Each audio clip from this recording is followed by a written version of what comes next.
오늘 하나님의 말씀은 신실한 주님과의 교제라는 제목으로 설교 말씀 준비하였습니다. 저 오늘 여러분에게 한 가지 질문을 드리고 싶습니다. 여러분이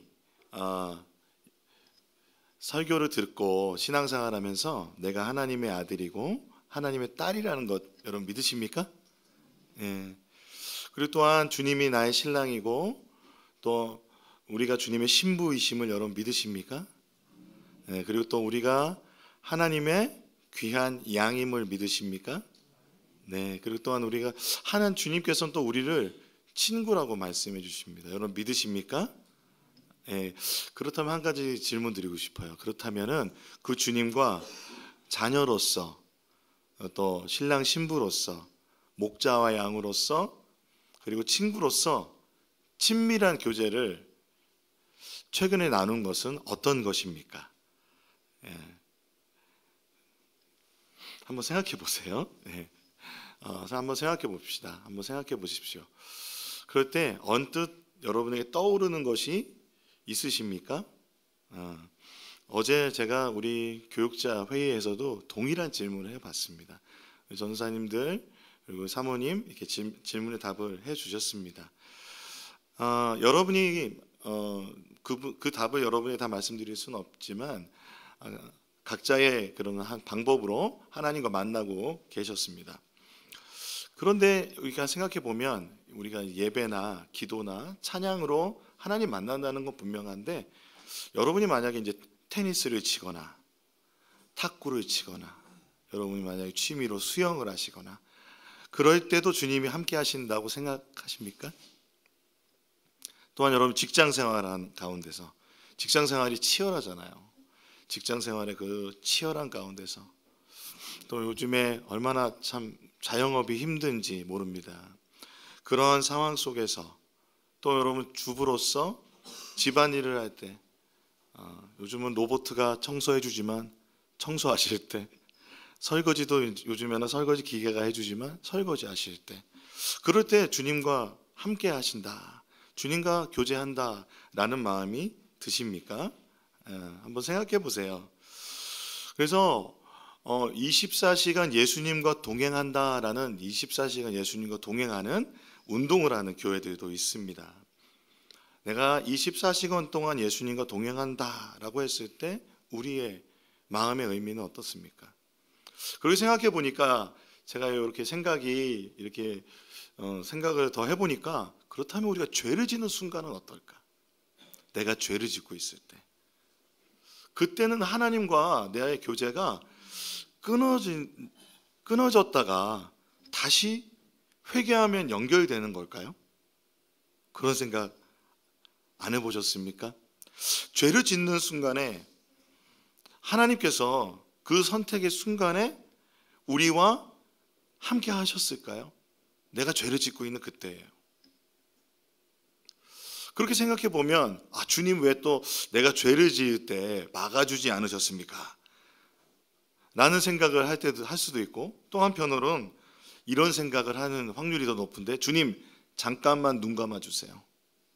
내가 이 죄 지을 때 잠깐만 눈 감아주세요 라고 말하면서 하나님 요즘 젊은 세대 말로 낄끼 빠빠라고요. 낄 때 끼고 빠질 때 빠진다. 그걸 좀 잘해주시는 하나님이셨으면 좋겠다라는 생각을 하지 않으십니까?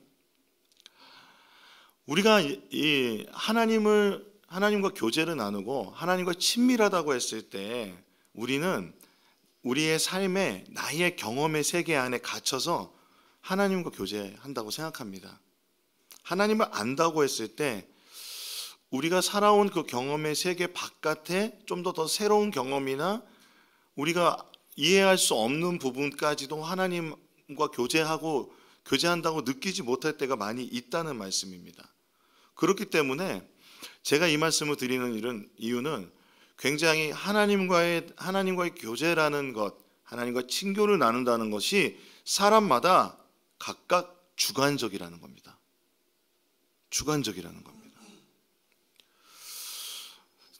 대부분 많은 사람들은 예수님 믿지 않는 사람들은 신이라는 것, 그러니까 종교에서 신이라는 존재는 필요할 때만 찾습니다. 그렇죠? 필요할 때만 찾아요. 교육에 문제가 있을 때는 교육의 신, 그리고 아이를 낳으려고 할 때는 아이를 점지해 주는 신, 사업의 문제면 사업의 문제를 잘 아는 신, 관계의 문제면 관계의 문제를 잘 아는 신을 찾습니다. 그러니까 신을 이용하죠. 이게 일반적인 샤머니즘적인 신앙인데 많은 사람들이 그렇게 신을 찾습니다. 그러니까 여기에 담겨있는 뜻은 뭐냐면 그 신은 제한적인 신이라는 거예요. 그것밖에 못하는 거예요. 그런데 문제가 생기죠.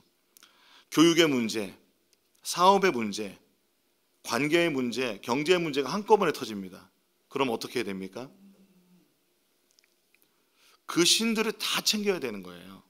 그런데 한 신이라도 챙기지 못하면 그 신의 심기를 건드려서 재앙이 찾아온다고 생각해요. 재난이 온다고 생각해요. 여러분, 그런데 사실 생각해 보면 이런 신은 우리와 인격적인 관계를 가지고 교제를 나누는 신이 아닙니다. 그리고 사실은 제한적이고 무능한 신입니다. 그렇기 때문에 많은 사람들은 그런 신을 믿기보다는 인생을 용기 있고 모험 있게 나를 믿으며 살으라고 말합니다. 최근에 한 유명한 가수가, 영향력 있는 가수가 어떤 졸업식에서 그런 얘기를 했습니다. 나를 믿고 살으라고. 사람들이 박수를 치고 환호하고 젊은이들이 너무 좋아했습니다. 듣기엔 너무 좋아 보일지 모르지만 사실 얼마나 무서운 낭떠러지 같은 길을 걸어가고 있는지 생각해 볼 필요가 있습니다. 생각해 보면 그러니까 사람들은 하나님을 사람의 이해로 우리가 알고 우리의 입장에서 사람의 입장에서 신을 이해하고 이용하고 찾으려는 경향이 있다는 겁니다. 그런 신들이 그리스 로마 신이나 우리 대한민국의 그런 어떤 전통 신들도 그런 신들이 많잖아요. 이런 것을 보면은 신과 인이 비슷하다, 사람이 비슷하다라는 것을 신인 동형론이라는 어려운 말이 있습니다. 신학적으로. 성경에서 하나님께서 우리와의 관계를 아버지와 자녀로, 또 신랑과 신부로, 목자와 양으로, 또 친구로 비유합니다. 그것을 이렇게 비유하고 있지만 이 친밀함의 이해를 사람의 입장에서 신인 동형론 쪽으로 생각하게 되면 하나님에 대한 이해가 복잡해지고 그리고 풀리지 않는 문제가 생겨요. 왜냐하면 아버지라고 했을 때 모든 아버지가 긍정적인 이미지가 아니기 때문에 그렇습니다. 어머니라고 했을 때 모든 어머니가 긍정적인 이미지가 아닙니다. 남편이라고 하면 모든 남편이 긍정적인 이미지가 아닙니다. 부부의 관계가 또한 연인의 관계도 그 친밀감의 교제라는 것은 사람에게 있어서는 지속되고 유지되기가 어렵지 않습니까? 그래서 서로에게 씻지 못할 상처를 남기고 끝나기도 하는 것이 인간 간의 관계입니다. 부모조차도, 부모 자식 간에도, 또는 신랑 신부의 부부지간에도, 심지어 친구 관계에서는 정말 좋은 친구도 있지만 친구 간의 친밀감을 빙자해서 예의 없이 대하기도 하고 서로 속이고 또 착취하는 친구들 때문에 씻을 수 없는 그 마음의 상처와 경제적 타격을 입는 분들도 계십니다. 그럴 때 얼마나 우리가 속상하고 마음의 어려움을 겪으십니까?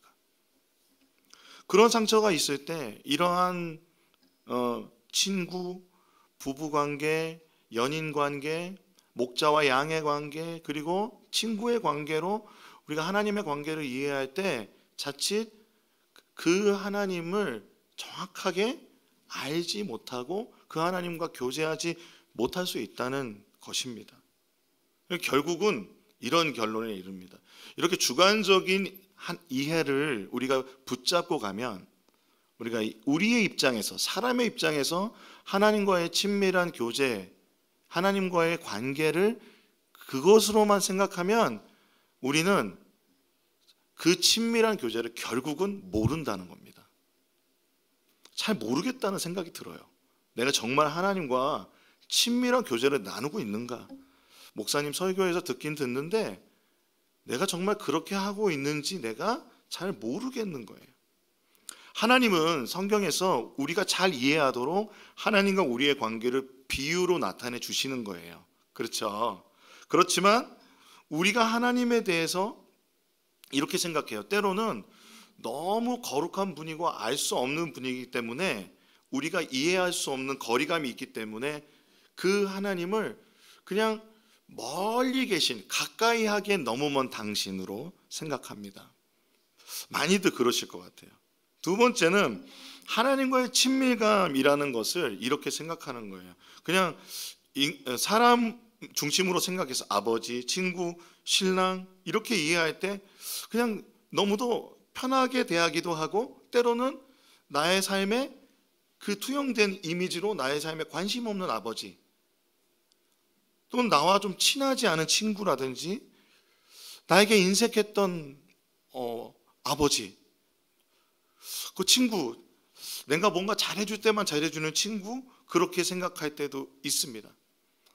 뿐만 아니라 이렇게 마음에, 그러니까 필요할 때만 나한테 오고 내가 부를 때만 오고 내 삶에 참견하지 않았으면 좋겠다고 생각하는, 하나님께 그렇게 우리가 살아가기도 합니다. 자, 그런데 오늘 오늘 설교 제목이 신실한 주님과의 교제입니다. 개역개정에서는 교제라는 단어를 썼고 새번역에서는 친교라는 단어를 썼는데, 오늘 본문을 한번 다시 한번 읽어보겠습니다. 시작. 하나님은 신실하신 분이십니다. 하나님께서는 여러분을 부르셔서 그 아들 우리 주 예수 그리스도와 친교를 가지게 하여 주셨습니다. 친교를 가지게 해 주셨다고 합니다. 그러니까 하나님과 우리는 친교를 가지게 되어 있어요. 그게 하나님의 말씀으로 오늘 사도 바울이 이야기해 주고 있습니다. 여기에서 헬라어 문장에서 중요한 것은 맨 앞에 나타나는 단어인데요, 우리 성경에서는 하나님은 신실하신 분입니다 라고 되어 있지만 헬라어 성경은 신실하신 하나님이라고 되어 있습니다. 피스토스 호 데오스라고 되어 있습니다. 피스토스가 신실하다는 뜻인데요, 여기 이 뜻은 신뢰할 수 있고 일관되고 의지할 수 있고 충실하고 믿고 맡길 수 있다라는 뜻이라고 합니다. 이 단어에 대해서 한 주석은 칼빈이라는 사람의 말을 이용합니다. 칼빈이 종교개혁가인데요, 이렇게 얘기했대요. 하나님은 시작하신 것은 무엇이든지 끝까지 이루신다. 다시 한번요. 하나님은 시작하신 것은 무엇이든지 끝까지 이루신다. 여러분 믿으십니까? 그러니까 하나님께서 친밀한 교제를 나누겠다고 하시면 그것을 끝까지 이루시는 분이 하나님이시라는 거예요. 하나님은 그 약속과 말씀을 끝까지 지키시는 분이 하나님이시라는 것입니다.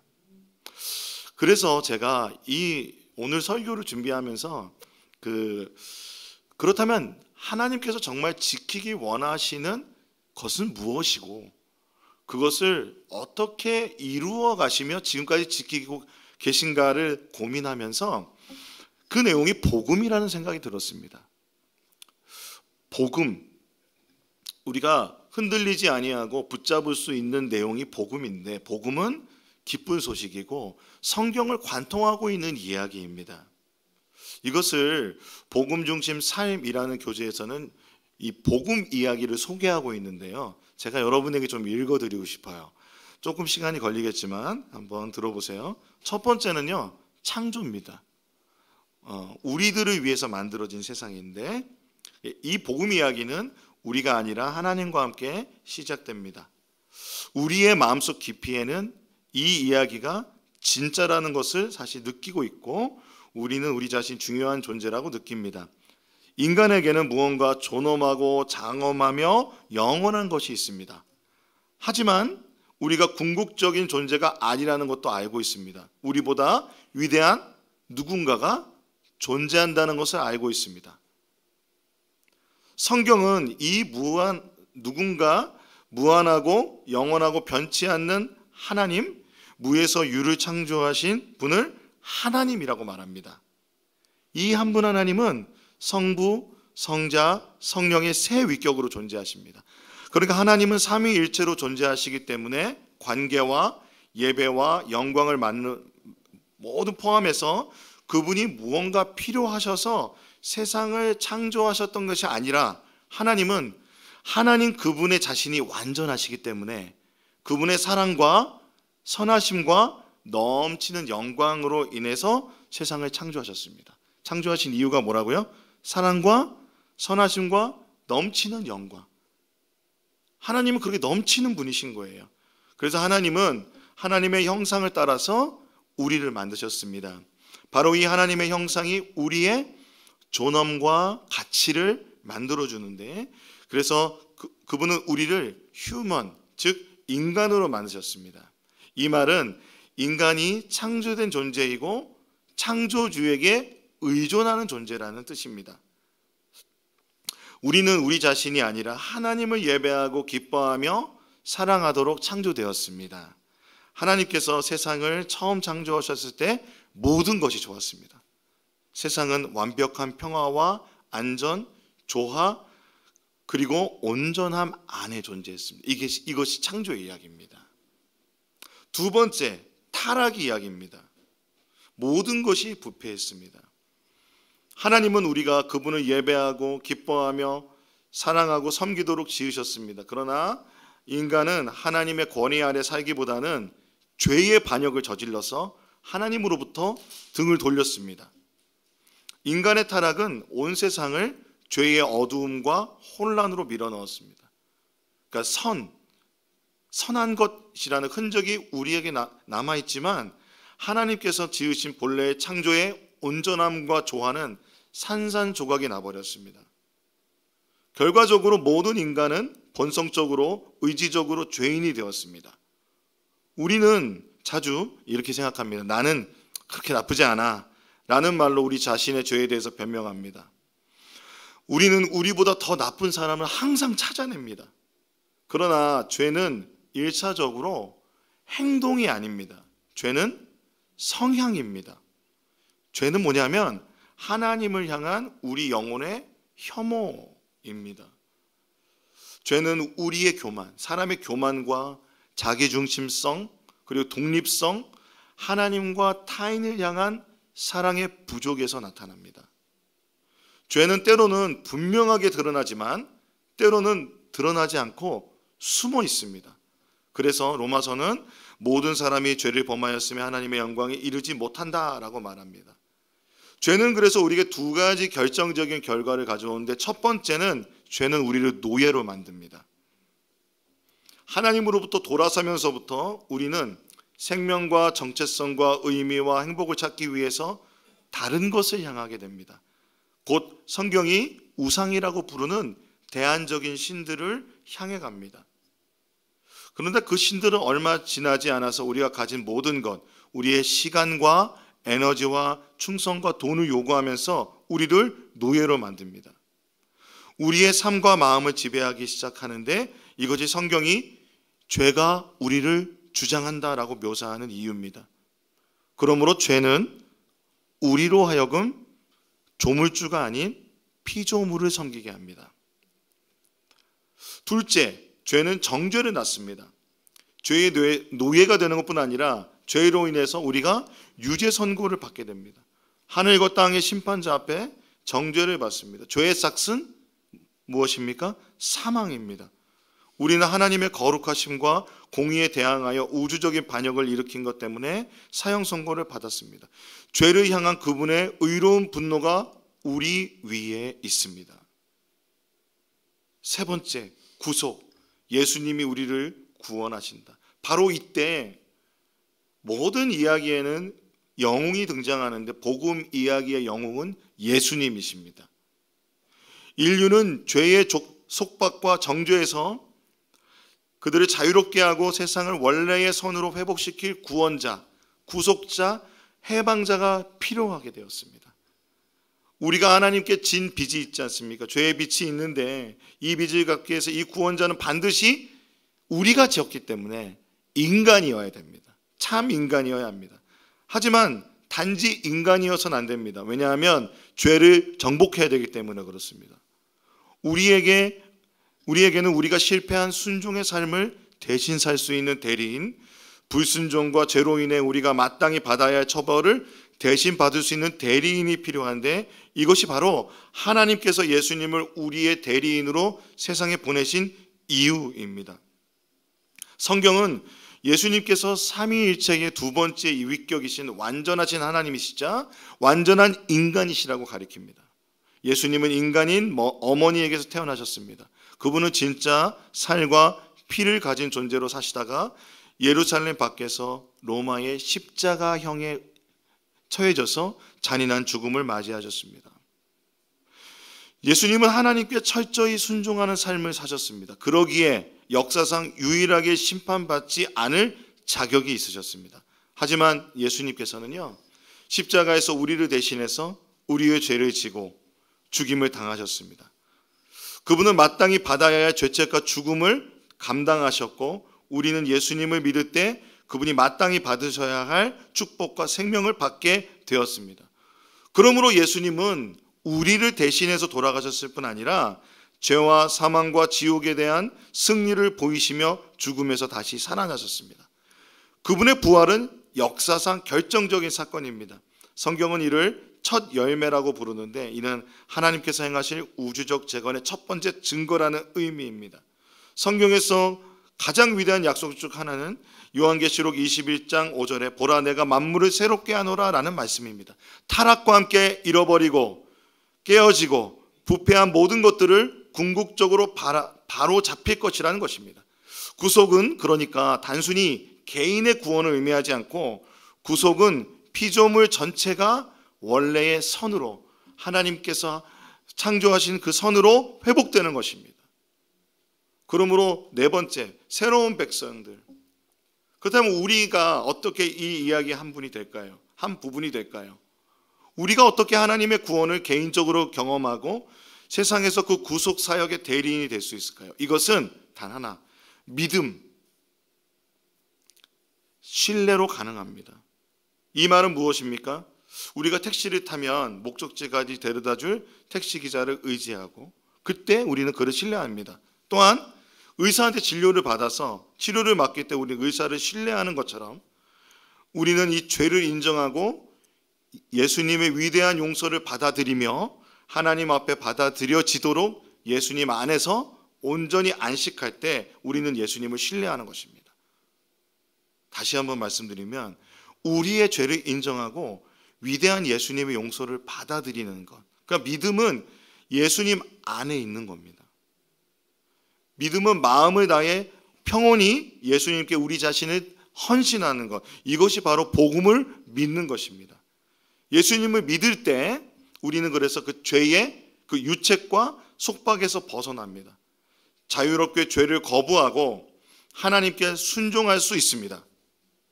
자유롭게 우리 자신에 대해 죽고 그리스도와 그분의 목적에 대해 살 수 있습니다. 자유롭게 세상의 공의를 위해 일할 수 있습니다. 자유롭게 자신의 영광을 위해 살던 것을 멈추고 하나님의 영광을 위해 살 수 있습니다. 우리는 우리의 삶의 방식으로 자유롭고 하나님과 자유롭게 하나님과 이웃을 사랑할 수 있게 됩니다. 이것이 사실은 지금 복음 중심 삶이 이야기하는 핵심입니다. 예수를 믿을 때 우리는 자유롭게 세상에서 살아갈 수 있습니다. 우리의 삶의 방식으로, 이 말이 너무 중요한데요, 우리가 살아가는 삶의 방식으로 자유롭게 하나님과 이웃을 사랑할 수 있다는 것입니다. 그것이 복음의 능력인데, 결국 그러나 하나님은 예수님이 궁극적으로 죄를 심판하고 모든 것을 새롭게 하시기 위해 다시 오실 것이라고 약속하셨습니다. 그래서 하나님은 각 나라와 족속과 백성과 방언에서 사람들을 그분께로 모으실 것입니다. 그분을 부르시고 보내신 모든 백성의 일원으로, 개인으로서, 그분의 영적인 가족으로서 그분의 사명에 우린 참여할 특권이 있습니다. 우리는 하나님을 즐거워하며 그분의 영광을 위해 삶을 살 수 있습니다. 우리의 말과 행실로 사람들에게 복음을 전함으로 인류를 섬길 수 있게 되었습니다. 이것이 바로 복음의 좋은 소식, 복음입니다. 다시 한번 말씀드리면 창조와 타락과 구속과 새롭게 된 백성. 길게 말씀드렸습니다. 그렇지만 여러분, 우리가 믿는 믿음이 이 이야기, 복음 이야기 안에 있습니다. 한 분씩 다시 여쭤보고 싶지만, 지금 이야기 들으시면서 여러분 마음속에 성경에서 꿰뚫고 있는 이 복음의 이야기가 무엇인지 여러분 마음에 들어오셨습니까? 한번 생각해 보십시오. 그러므로 우리가 하나님을 신뢰한다라고 했을 때 이 하나님을 믿는 겁니다. 이 복음을 믿는다는 것입니다. 사실 본문에서 말하고 있는, 오늘 본문에서 말하고 있는 친교가 뭡니까? 친밀한 교제라고 하잖아요. 한국말로는 우리나라 말로 친밀한 교제라고 했지만 헬라어에서는 뭐로 번역이 되어 있냐면 코이노니아라고 되어 있습니다. 근데 이 코이노니아는요, 그냥 교제를 뜻하지 않고 관계를 뜻하지 않고 이런 뜻이 있어요. 공공 지분 유산에 대해서 공동 참여라는 것입니다. 한마디로 말하면 주주가 된다는 표현이에요. 우리나라 지금 우리가 얘기할 때. 그러므로 친밀한 교제는 주관적이고 경험적인 교제가 아니라 예수님을 통해서 우리에게 공유되어진 복음에 대한 공동 참여라는 거예요. 우리가 이것을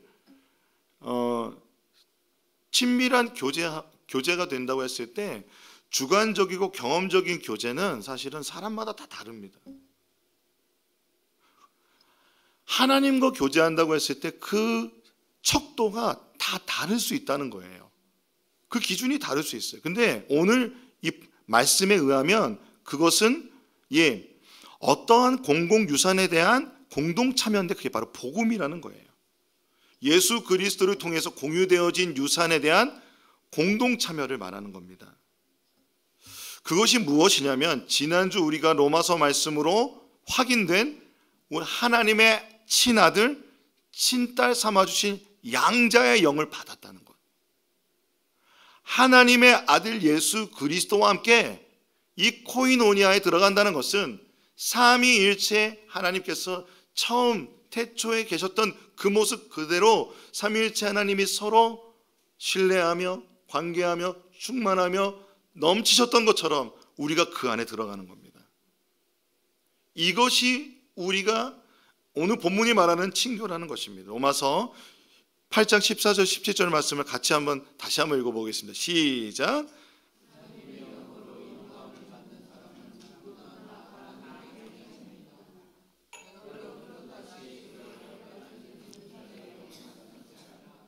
자녀로 삼으시는 영을 받았습니다. 그래서 우리는 그 영을 하나님을 아빠, 아버지라고 부릅니다. 바로 그때에 그 성령이 우리의 영과 함께 우리가 하나님의 자녀임을 증언하십니다. 자녀이면 상속자이기도 합니다. 우리가 그리스도와 함께 영광을 받으려고 그와 함께 고난을 받으면 우리는 하나님이 정하신 상속자요 그리스도와 더불어 공동 상속자입니다. 그리스도와 더불어 공동 상속자가 되는 것입니다. 우리가 하나님의 자녀가 된 그것이 바로 우리가 예수님으로부터 받은 공동 지분이라는 것입니다. 여러분 믿으십니까? 그리스도 안에서의 그 예수님이 가지신 지위를 우리에게 나눠주신 거예요. 너는 내 아들이라 라고 말씀하시는 주님께서 그 말씀을 들으신 예수님이 그분의 아들됨을 우리가 공동 참여하게 될 수 있도록 열어주신 것입니다. 새로운 살 길을 열어주셨습니다. 어디서요? 십자가에서. 그래서 존 스토트 목사님은 이렇게 얘기해요. 코이노니아라는 것은 우리가 함께 공유하는 것을 나타내는 객관적인 사실이라는 거예요. 느낌이 아니에요. 요한일서 1장 3절에 보면 우리가 보고 들은 바를 여러분에게도 선포합니다. 우리는 여러분도 우리와 함께 서로 사귐을 가지기를 바라는 것입니다. 우리의 사귐은 아버지와 또 그의 아들 예수 그리스도와 함께하는 사귐입니다. 개역개정에는 누림이라고 되어 있습니다. 고린도후서 13장 13절에 보면 주 예수 그리스도의 은혜와 하나님의 사랑이 성령의 사랑과 성령의 사귐이 여러분 모두와 함께하기를 빕니다. 이게 우리가 하는 축도잖아요. 존 스토트 목사님은 그래서 우리를 연합시키는 것은, 우리가 공동체로 또한 연합되는 것은 하나님에 대한 공동 참여라고 합니다.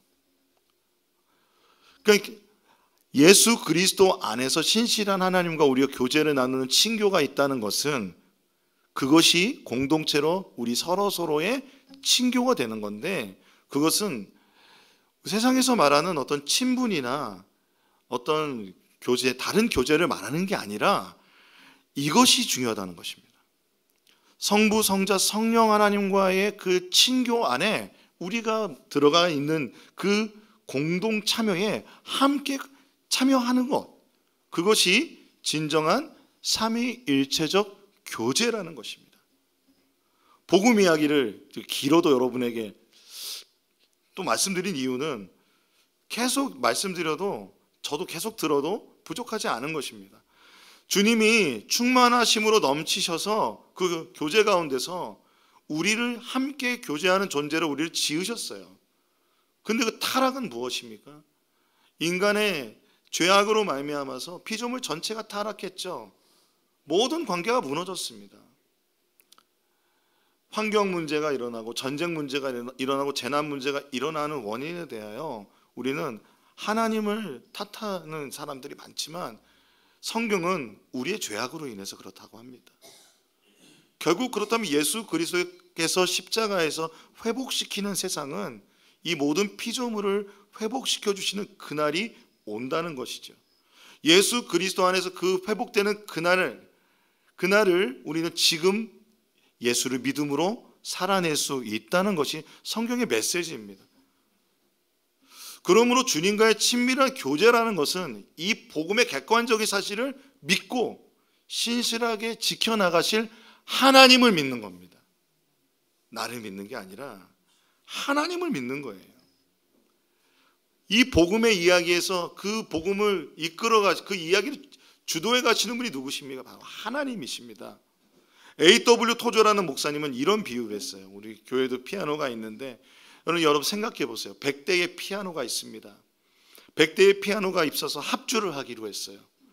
그러면 합주를 할 때는 뭐가 필요하냐면 조율을 해야 되는데 각자 들리는 대로 조율을 하면 조율이 맞지 않습니다.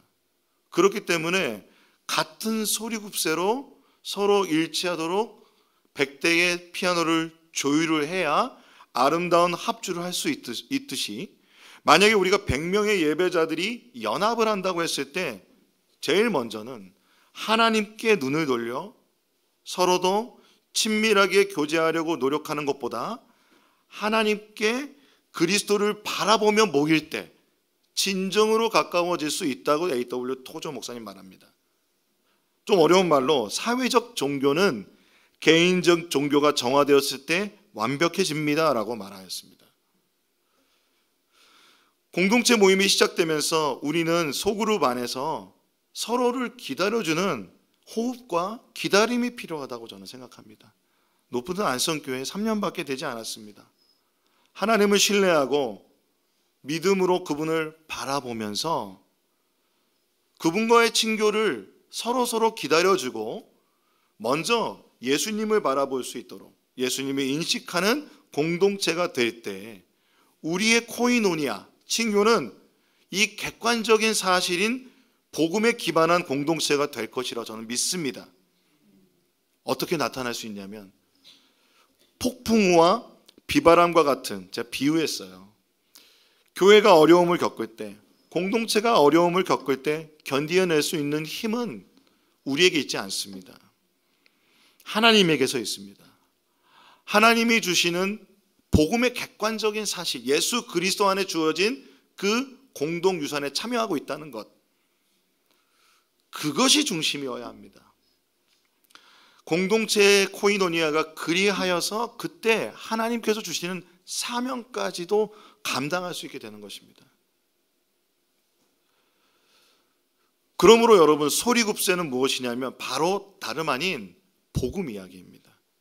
창조, 타락, 구속, 회복의 이 복음의 이야기가 우리의 공동체를 이끌어가야 됩니다. 복음 중심 삶에서는 이 소리굽새와 같은 이것을 여러분, 제가 이제 그림으로 보여드릴 건데요. 첫 번째는요, 확장된 십자가라는 그림이에요. 여러분, 우리가 예수 그리스도를 만날 때가 하나님이 정말 계시다라고 믿게 됐을 때, 그 존재가 있구나 믿게 됐을 때로 회심입니다. 예수님을 믿게 됐을 때 회심인데, 시간이 지나감에 따라서 우리는 이 복음을 믿게 되면 두 가지 인식이 성장하는데, 하나는 하나님의 거룩하심에 대한 인식이 성장하십니다. 하나님이 점점 더 느껴지는 거예요. 두 번째는 나의 육신과 죄성에 대한 인식이 성장하게 됩니다. 그러니까 내가 얼마나 죄인인지 깨달아지는 거예요.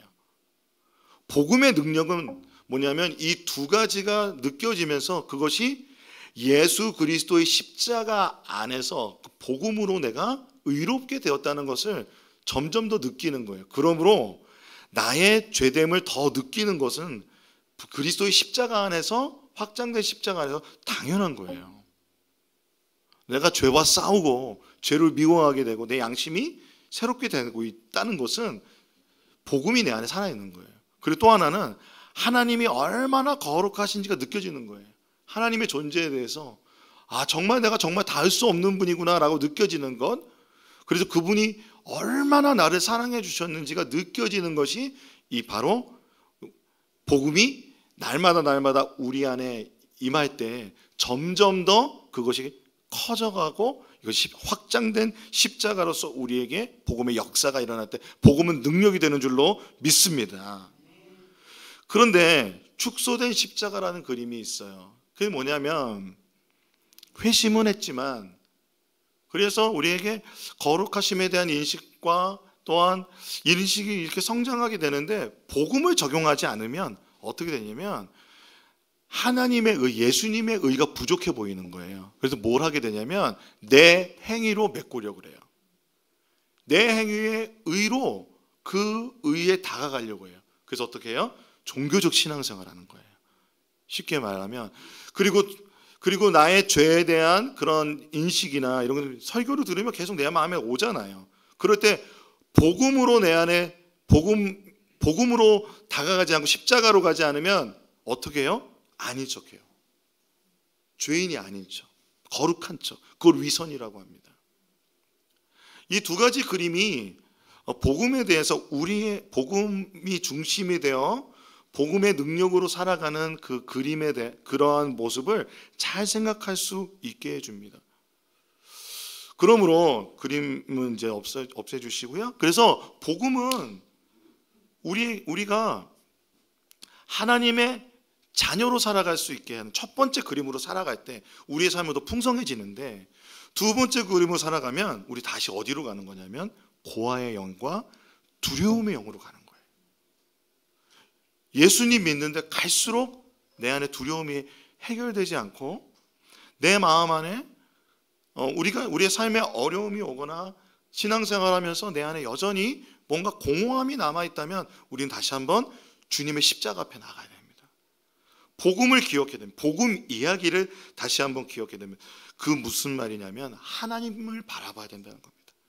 그러므로 복음의 기쁜 소식은 뭐냐면, 우리가 어떤 사람이어서 하나님 우리를 사랑하신 게 아니라 하나님이 우리가 어떤 사람인지 알고 계심에도 불구하고 우리를 사랑하신다는 것입니다.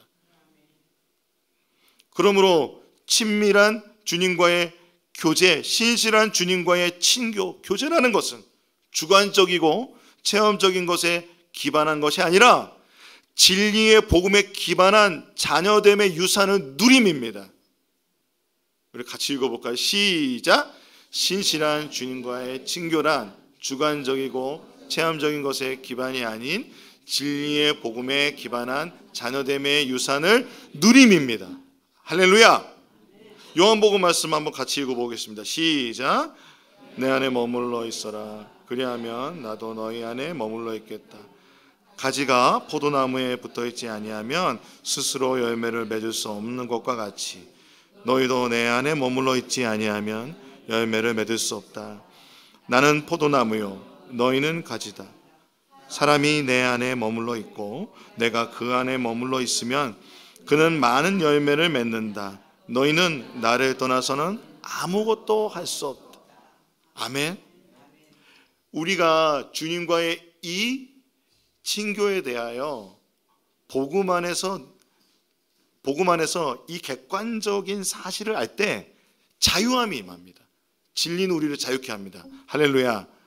그렇기 때문에 우리가 걸을 때도, 설거지 할 때도, 테니스 칠 때도, 탁구를 칠 때도, 수영을 할 때도, 내 삶을 살아가는 모든 일상 속에 아까 그 복음에 대한 얘기했잖아요. 하나님 사랑과 이웃 사랑을 살아낼 수 있는 것입니다. 이것이 주님이 우리에게 약속하신 친교, 코이노니아입니다. 그분의 사랑을 함께 찬양하고 싶습니다.